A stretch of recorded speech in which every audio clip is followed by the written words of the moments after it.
York have been hit by airplanes.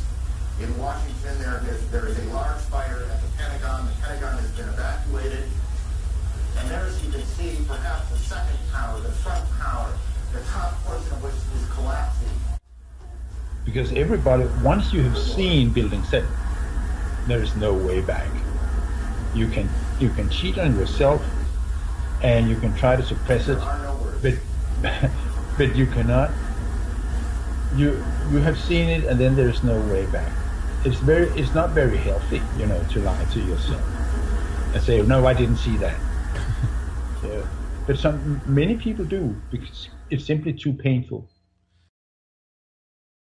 Now, more on the latest building collapse in New York. You might have heard a few moments ago I was talking about the Salomon Brothers building collapsing, and indeed it has. It seems that this was not a result of a new attack. It was because the building had been weakened during this morning's attacks. We'll probably find out more now about that from our correspondent Jane Stanley. Jane, what more can you tell us about the Salomon Brothers building and its collapse?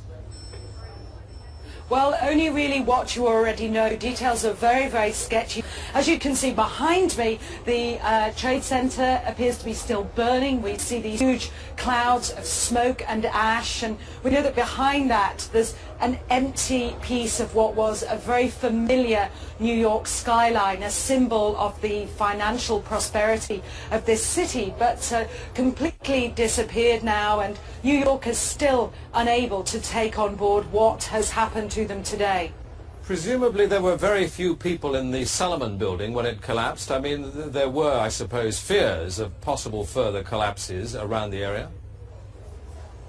That's what you would hope, because they don't really know where to turn. That's the very sad thing. I think there's going to be a lot of very, very traumatized people that has hit them very, very hard.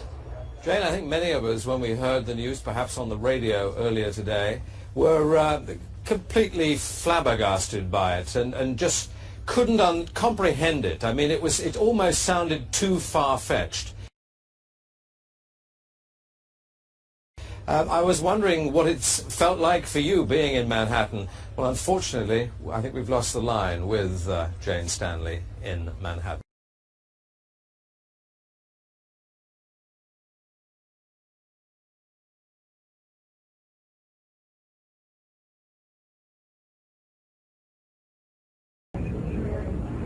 Now, here we're going to show you a videotape of the collapse itself. Describe that. Now we go to videotape, the collapse of this building.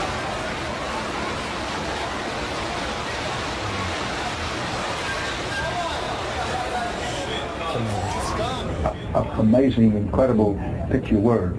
Too far-fetched. For the third time today, it's reminiscent of those pictures we've all seen too much on television before, when a building was deliberately destroyed by well-placed dynamite to knock it down.